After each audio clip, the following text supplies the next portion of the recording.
نحمده ونصلي ونسلم على رسوله الكريم اما بعد فاعوذ بالله من الشیطان الرجیم بسم اللہ الرحمن الرحیم الصاد والقرآن ذی الذکر صدق اللہ العظیم۔ سب سے پہلے درود و سلام درود پڑھیے اللہم صلی علی سیدنا و مولانا محمد وعلی آل سیدنا و مولانا محمد وبارک وسلم وصلی علیہ۔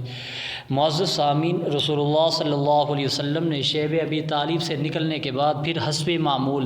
دعوت اور تبلیغ کا کام شروع کر دیا، اور اب مشرکین نے اگرچہ بائیکاٹ ختم کر دیا تھا لیکن وہ بھی حسب معمول مسلمانوں پر دباؤ ڈالنے اور اللہ کی راہ سے روکنے کا سلسلہ جاری رکھے ہوئے تھے،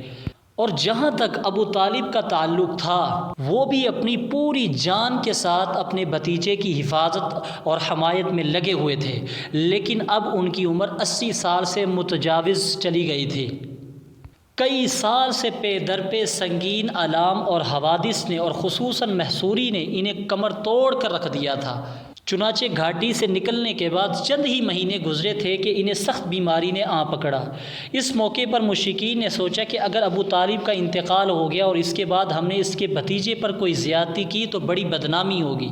اس لیے ابو طالب کے سامنے ہی نبی صلی اللہ علیہ وسلم سے کوئی معاملہ طے کر لینا چاہیے۔ اس سلسلے میں وہ بعض ایسی رعایتیں بھی دینے کے لیے تیار ہو گئے جس پر اب تک راضی نہ تھے۔ چنانچہ ان کا ایک وفد ابو طالب کی خدمت میں حاضر ہوا اور یہ ان کا آخری وفد تھا۔ ابن اسحاق کی روایت کے مطابق جب ابو طالب بیمار پڑ گئے اور قریش کو معلوم ہوا کہ ان کی حالت غیر ہوتی جا رہی ہے تو انہوں نے آپس میں کہا کہ دیکھو، حمزہ اور حضرت عمر رضی اللہ تعالیٰ عنہم اجمعین مسلمان ہو چکے ہیں اور محمد صلی اللہ علیہ وسلم کا دین قریش کے ہر قبیلے میں پھیل چکا ہے،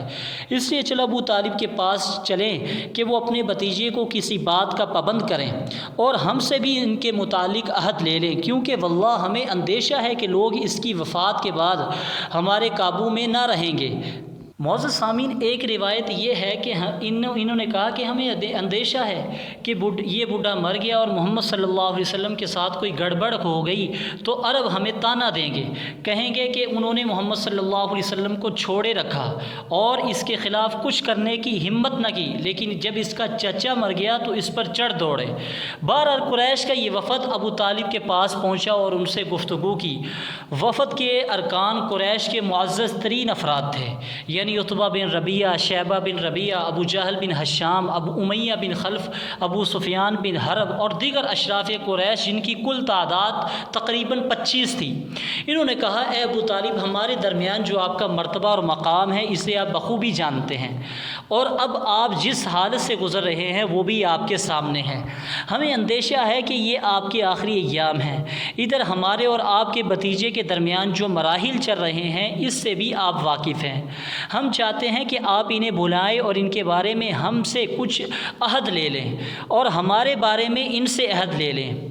یعنی مطلب یہ ہے کہ وہ ہم کو ہمارے دین پر چھوڑ دیں اور ہم ان کو ان کے دین پر چھوڑ دیں۔ اس پر ابو طالب نے آپ صلی اللہ علیہ وسلم کو بلوایا اور آپ صلی اللہ علیہ وسلم تشریف لائے تو کہا، بھتیجے، یہ تمہاری قوم کے معزز لوگ ہیں، تمہارے لیے ہی جمع ہوئے ہیں، یہ چاہتے ہیں کہ تمہیں کچھ عہد و پیما دے دیں اور تم بھی انہیں کچھ عہد دے دو۔ اس کے بعد ابو طالب نے ان کی یہ پیشکش ذکر کی کہ کوئی بھی فریق دوسرے سے تعارض نہ کرے۔ جواب میں نبی صلی اللہ علیہ وسلم نے وفد کو مخاطب کرتے ہوئے فرمایا، آپ لوگ یہ بتائیں کہ اگر میں ایک ایسی بات پیش کروں جس کے اگر آپ قائل ہو جائیں تو عرب کے بادشاہ آپ بن جائیں گے، عجم آپ کے زیر اثر ہوگا، تو آپ کی کیا رائے ہوگی؟ بعض روایتوں میں یہ بھی کہا گیا کہ آپ صلی اللہ علیہ وسلم نے ابو طالب کو مخاطب کر کے فرمایا کہ میں ان سے ایک ایسی بات چاہتا ہوں جس کے یہ قائل ہو جائیں تو عرب ان کے تابع فرمان بن جائیں گے اور عجم انہیں جزیہ عطا کریں گے۔ بہرحال جب نبی صلی اللہ علیہ وسلم نے یہ بات کی تو وہ لوگ کسی قدر توقف میں پڑ گئے۔ وہ حیران تھے کہ صرف ایک بات جو اس قدر مفید ہے اسے مسترد کیسے کیا جا سکتا ہے۔ آخر کار ابو جہل نے کہا، اچھا بتاؤ وہ بات ہے کیا؟ تمہارے باپ کی قسم، ایسی ایک بات کیا 10 باتیں بھی پیش کرو تو ہم ماننے کو تیار ہیں۔ آپ صلی اللہ علیہ وسلم نے فرمایا کہ آپ لوگ لا الہ الا اللہ کہیں اور اللہ کے سوا کوئی معبود نہیں، اور جو کچھ تم پوچھتے ہو اسے چھوڑ دیں۔ اس پر انہوں نے ہاتھ پیٹ پیٹ کر مارا اور تالیاں بجا بجا کر کہا، محمد صلی اللہ علیہ وسلم تم یہ چاہتے ہو کہ سارے خداؤں کی جگہ بس ایک ہی خدا کو اپنا معبود بنا لیں؟ واقعی تمہارا معاملہ بڑا عجیب ہے۔ پھر آپس میں ایک دوسرے سے بولے، خدا کی قسم یہ شخص تمہاری کوئی بات ماننے کو تیار نہیں، لہٰذا چلو اور اپنے آباء و اجداد کے دین پر ڈٹ جاؤ یہاں تک کہ اللہ ہمارے اور اس شخص کے درمیان فیصلہ فرما دے۔ اس کے بعد انہوں نے اپنی رائے اختیار کی۔ اس واقعے بعد ان لوگوں کے متعلق قرآن کریم کی سورہ صاد کی ابتدائی آیات نازل ہوئیں۔ صاد والقرآن ذکر بل الذین کفروا فی عدۃ وشقاق۔ صاد قسم ہے نصیحت برے قرآن کی، بلکہ جنہوں نے کفر کیا اور ضد میں تھے ہم نے کتنی ہی قومیں ان سے پہلے ہلاک کر دی۔ بہرحال معزز سامعین، ابو طالب کا مرض بڑھتا گیا اور وہ بالآخر انتقال کر گئے۔ ان کی وفات شیب ابی طالب کی محصوری کے خاتمے کے 6 ماہ بعد رجب نبوت کے 10ویں سال میں ہوئی۔ ایک قول یہ بھی ہے کہ انہوں نے حضرت خدیجہ رضی اللہ تعالیٰ عنہ کی وفات سے صرف 3 دن پہلے ماہ رمضان میں وفات پائی۔ صحیح بخاری میں حضرت مسیب رضی اللہ تعالیٰ عنہ سے مروی ہے کہ جب ابو طالب کی وفات کا وقت آیا تو نبی صلی اللہ علیہ وسلم ان کے پاس تشریف لے گئے۔ وہاں ابو جہل بھی موجود تھا۔ آپ صلی اللہ علیہ وسلم نے فرمایا، چچا جان آپ لا الہ الا اللہ کہہ دے، بس ایک کلمہ جس کے ذریعے میں اللہ کے پاس آپ کے لیے حجت پیش کر سکوں گا۔ ابو جہل اور عبداللہ بن امیہ نے کہا، ابو طالب کیا عبد المطلب کی ملت سے رخ پھیر لو گے؟ پھر یہ دونوں مسلسل ان سے باتیں کرتے رہے، یہاں تک کہ آخری بات جو ابو طالب نے لوگوں سے کہی یہ تھی کہ عبد المطلب کی ملت پر نبی صلی اللہ علیہ وسلم نے فرمایا کہ میں جب تک آپ سے روک نہ دیا جاؤں آپ کے لیے دعائے مغفرت کرتا رہوں گا۔ اس پر یہ آیت نازل ہوئی، ما کان لنبی والذین آمنوا ان یستغفروا للمشرکین، کہ نبی صلی اللہ علیہ وسلم اور اہل ایمان کے لیے درست نہیں کہ وہ مشرکین کے لیے دعائے مغفرت کریں، اگرچہ وہ اپنے قرابت دار ہی کیوں نہ ہوں، جبکہ ان پر واضح ہو چکا کہ وہ لوگ جہنمی ہیں۔ انک لا تہدی من احببت، یہ آیت بھی نازل ہوئی کہ آپ جسے پسند کریں ہدایت نہیں دے سکتے۔ معزز سامعین، یہاں یہ بتانے کی ضرورت نہیں کہ ابو طالب نے نبی صلی اللہ علیہ وسلم کی کس قدر حمایت اور حفاظت کی تھی۔ وہ در حقیقت مکے کے بڑوں اور احمقوں کے حملوں سے اسلامی دعوت کے بچاؤ کے لیے ایک کلا تھے، لیکن وہ بذات خود اپنے بزرگ آباء و اجداد کی ملت پر قائم رہے، اس لیے مکمل کامیابی نہ پا سکے۔ چنانچہ صحیح بخاری میں حضرت عباس بن عبد المطلب رضی اللہ تعالیٰ عنہ سے مروی ہے کہ انہوں نے نبی صلی اللہ علیہ وسلم سے دریافت کیا، آپ صلی اللہ علیہ وسلم اپنے چچا کے کیا کام آ سکے، کیونکہ وہ آپ صلی اللہ علیہ وسلم کی حفاظت کرتے رہے اور آپ صلی اللہ علیہ وسلم کے لیے دوسروں پر بگڑتے رہے اور ان سے لڑائی مول لیتے رہے۔ آپ صلی اللہ علیہ وسلم نے فرمایا، وہ جہنم کی ایک جگہ میں ہے اور اگر میں نہ ہوتا وہ جہنم کے سب سے نچلے گڑھے میں ہوتے۔ حضرت ابو سعید خدری رضی اللہ تعالیٰ عنہ کا بیان ہے کہ ایک بار نبی صلی اللہ علیہ وسلم کے پاس آپ کے چچا کا تذکرہ ہوا تو آپ صلی اللہ علیہ وسلم نے فرمایا، ممکن ہے قیامت کے دن انہیں میری شفاعت فائدہ پہنچا دے اور انہیں جہنم کی ایک کم گہری جگہ میں رکھ دیا جائے کہ آگ صرف ان کے دونوں ٹخنوں تک پہنچ سکے۔ معزز سامعین، جناب ابو طالب کی وفات کے 2 ماہ بعد یا صرف 3 دن بعد مختلف اقوال ہیں، حضرت ام المؤمنین خدیجۃ الکبریٰ رضی اللہ تعالی عنہا بھی رحلت فرما گئیں۔ ان کی وفات نبوت کے 10ویں سال رمضان کے مہینے میں ہوئی۔ اس وقت ان کی عمر مبارک 65 برس تھی اور نبی صلی اللہ علیہ وسلم اپنی عمر کے 50ویں منزل میں تھے۔ حضرت خدیجہ رضی اللہ تعالیٰ عنہا رسول اللہ صلی اللہ علیہ وسلم کے لیے اللہ تعالیٰ کی بڑی گراں قدر نعمت تھی۔ وہ 1/4 صدی آپ صلی اللہ علیہ وسلم کی رفاقت میں رہیں۔ اس دوران جو بھی غم کا وقت آتا تو آپ صلی اللہ علیہ وسلم کے لیے تڑپ اٹھتی، سنگین اور مشکل ترین حالات میں آپ صلی اللہ علیہ وسلم کو قوتیں پہنچاتی، آپ صلی اللہ علیہ وسلم کی مدد اور نصرت کرتی، تبلیغ رسالت میں آپ صلی اللہ علیہ وسلم کی مدد کرتی اور اس تلخ ترین جہاد کی سختیوں میں آپ صلی اللہ علیہ وسلم کی شریک کار رہیں۔ اور اپنی مال اور جان سے آپ صلی اللہ علیہ وسلم کی خیر خواہی اور غمساری کرتی۔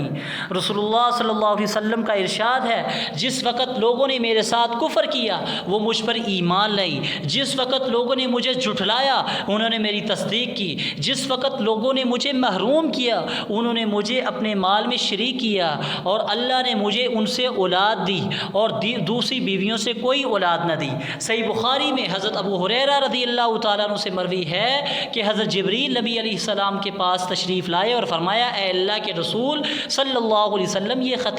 ختیجہ تشریف لا رہی ہیں، ان کے پاس ایک برتن ہے جس میں سالن یا کھانا یا کوئی مشروب ہے۔ جب وہ آپ صلی اللہ علیہ وسلم کے پاس آ پہنچے تو آپ صلی اللہ علیہ وسلم انہیں ان کے رب کی طرف سے سلام کہیں، سبحان اللہ، اور جنت میں موتی کے ایک محل کی خوشخبری دیں، ایسا محل جس میں شور نہیں ہوگا۔ معزز سامعین، یہ دونوں الم انگیز حادثے صرف چند دنوں کے دوران پیش آئے، جس سے نبی صلی اللہ علیہ وسلم کے دل میں غم اور الم کے احساسات موجزن ہو گئے، اور اس کے بعد قوم کی طرف سے مصائب کا تومار بند گیا، کیونکہ ابو طالب کی وفات کے بعد ان کی جسارت بڑھ گئی، وہ کھل کر آپ صلی اللہ علیہ وسلم کو اذیت اور تکلیف پہنچانے لگے۔ اس کیفیت نے آپ صلی اللہ علیہ وسلم کے غم اور الم میں اور اضافہ کر دیا۔ آپ صلی اللہ علیہ وسلم نے ان سے مایوس ہو کر طائف کی راہ لی، ممکن ہے وہاں لوگ آپ صلی اللہ علیہ وسلم کی دعوت قبول کر لیں، آپ صلی اللہ علیہ وسلم کو پناہ دے دیں اور آپ صلی اللہ علیہ وسلم کی قوم کے خلاف آپ صلی اللہ علیہ وسلم کی مدد کریں، لیکن وہاں نہ کوئی پناہ دہندہ ملا نہ مددگار، بلکہ الٹے انہوں نے سخت اذیت پہنچائی اور ایسی بدسلوکی کی کہ خود آپ صلی اللہ علیہ وسلم کی قوم نے ویسی بدسلوکی نہ کی تھی۔ اس کی تفصیل انشاءاللہ میں آگے بیان کروں گا، لیکن یہاں اس بات کا اعادہ بے محل نہ ہوگا کہ اہل مکہ نے جس طرح نبی صلی اللہ علیہ وسلم کے خلاف ظلم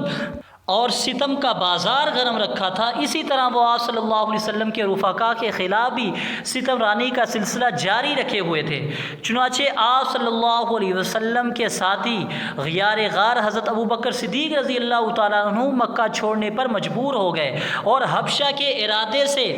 نکل پڑے، لیکن برق غیماد پہنچے تو انہیں ابن دغنہ سے ملاقات ہوئی۔ جب جناب حضرت ابو بکر صدیق رضی اللہ تعالیٰ عنہ کی ابن دغنہ سے ملاقات ہوئی تو وہ ان کو اپنی پناہ میں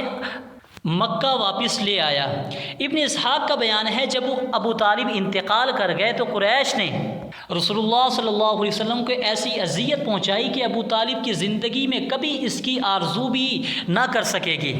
حتیٰ کہ قریش کے ایک احمق نے سامنے آ کر آپ صلی اللہ علیہ وسلم کے سر پر مٹی ڈال دی۔ آپ صلی اللہ علیہ وسلم اسی حالت میں گھر تشریف لائے، مٹی آپ صلی اللہ علیہ وسلم کے سر پر پڑی ہوئی تھی۔ آپ صلی اللہ علیہ وسلم کی ایک صاحبزادی نے اٹھ کر مٹی کو دھویا۔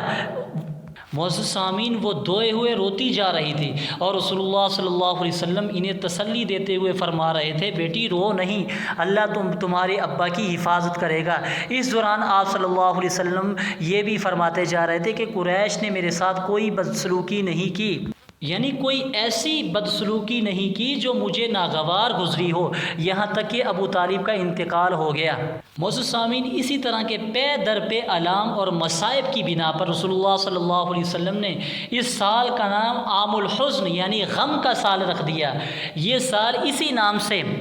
تاریخ میں مشہور ہے۔ اسی سال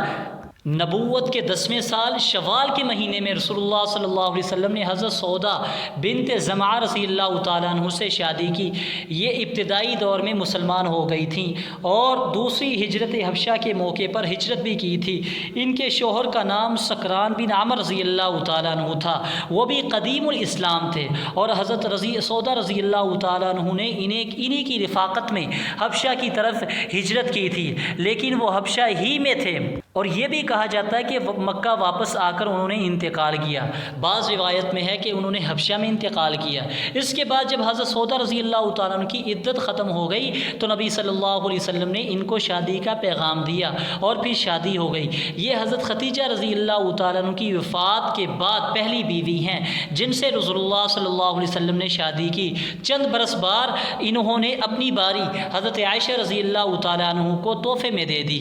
اس سے آگے انشاءاللہ نشست میں واخر دعوانا الحمدللہ رب العالمین۔